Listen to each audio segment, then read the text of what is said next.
J'en connais un qui voudrait bien un bouquet, le petit gourmand celui-là. Bon, après tout, ne dit-on pas tel maître, tel chien. Trêve de plaisanterie. Aujourd'hui, je vous partage ma première recette de Noël. Première étape, on prend son mal en patience et on décortique les crevettes. J'en fous partout comme d'hab. Ensuite, on fait la marinade. Pour ça, dans un bol, tu verses de l'huile d'olive, le carigos ou bien un curry classique, on te prend pas le chou. Oups, mes cheveux.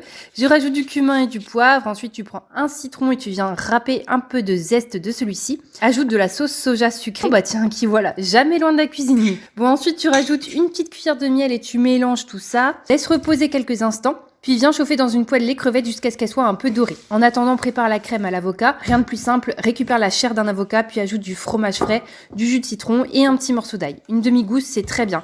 J'ajoute ensuite ma touche perso, de la moutarde aux algues. Ouais, j'en suis fan. Depuis que j'ai goûté aux algues, j'en mange un peu tous les jours. Et ensuite, on vient mixer tout ça jusqu'à obtenir une crème lisse. Et j'insiste lisse, sans aucun bout. Enfin, ça dépend si tu utilises ensuite une poche à douille comme moi pour mettre la crème, parce que bon, en termes de galère, je suis un peu la reine. On est d'accord, ce qui compte, c'est le goût. Ça, en plus, j'en ai mis sur mes cheveux. Des fois, j'ai une image en tête d'un repas que je veux faire, mais le résultat, c'est pas toujours ça. Bon, là, j'ai quand même réussi à me rattraper quand j'ai ajouté les crevettes par-dessus. Finalement, on n'y voit que du feu. J'ai mis quelques petites graines de sésame, 2-3 bouts d'algues, mais voilà, c'était délicieux. Et pense à t'abonner si tu veux plus de recettes parfaitement imparfaites.